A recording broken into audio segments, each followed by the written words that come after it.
जय भारत मित्रों, आज आप लोगों से मैं एक समस्या और उसके हल के बारे में बात करने आया हूँ। समस्या है कश्मीरी पंडितों का पलायन और कश्मीरी पंडितों का पुनर्स्थापन।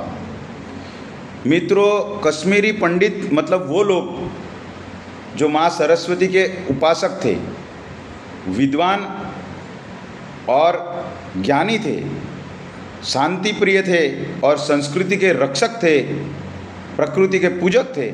ऐसे कश्मीरी पंडित जो कई सदियों से, पुरखों से अपनी मिट्टी में रह रहे थे, जहाँ पैदा हुए, बड़े हुए, वो अपना गांव, अपना घर उनको एक दिन छोड़कर भागना पड़ा और दर बदर आज भी वो घूम रहे हैं। उनको अपने घर वापस कोई नहीं ले गया और वो नहीं जा पाए।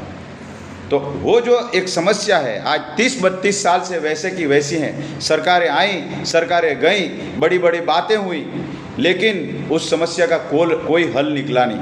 उसके लिए हजारों, लाखों, करोड़ों, अरबों रुपए खर्च किए गए, लूटे गए।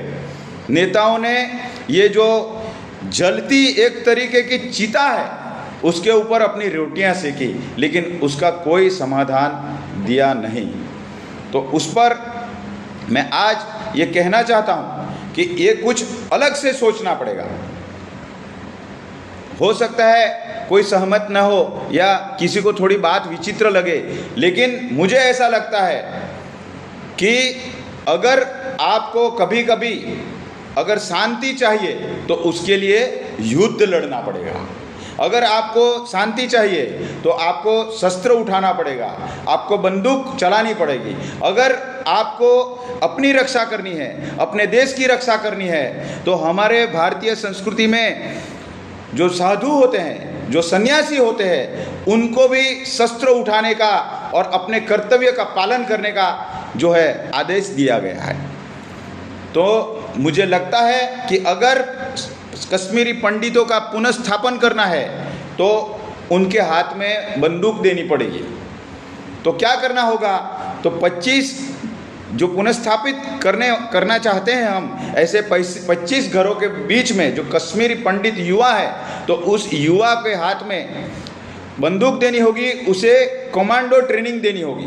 और बाकी सारे जो 25 घर है वो हर एक घर में हमें बंदूक, राइफल, हथियार देने होंगे।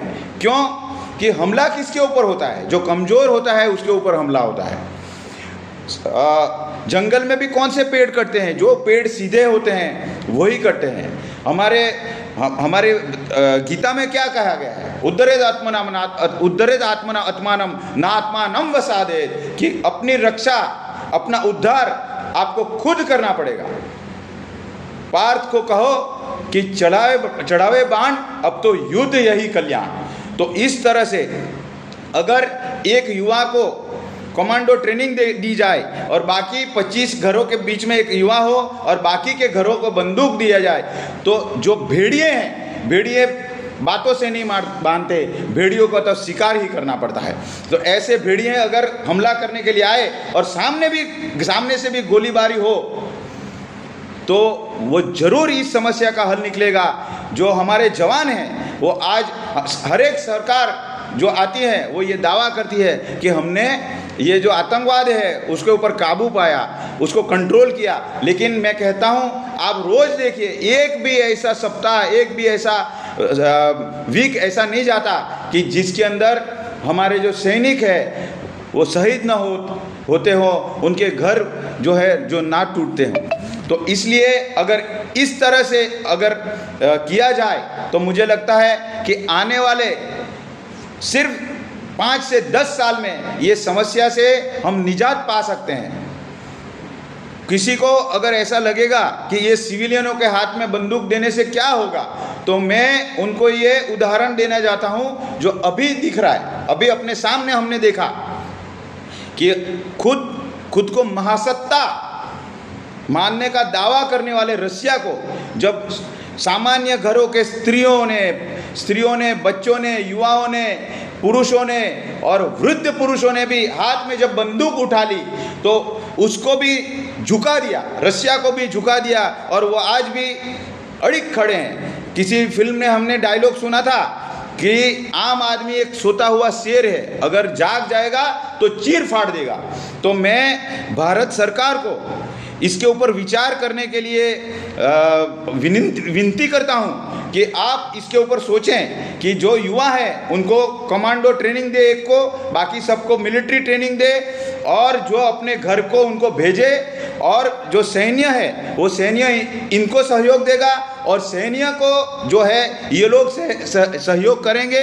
और इस तरह से इस जो आतंकवाद जो फैलाया हुआ है कश्मीर में, जो घर से बेघर जो लोग हुए हैं वो अपने घर जाएंगे, एक दिन शांति का पुनः स्थापन होगा, इनका जीवन पुनः स्थिर होगा, और ये अपना एक सुंदर जीवन अपने घर बार में जाके जिएंगे, ऐसा मुझे लगता है। ये जो मेरे विचार है वो मेरे निजी विचार है। किसी भी संस्था से अगर मैं जुड़ा हूँ तो वो संस्था से इस विचारों का कुछ लेना देना नहीं है। इतना कह के जो मेरे विचार है उसमें आपकी टीका टिप्पणी का मैं स्वागत करूँगा। जय हिंद, जय भारत।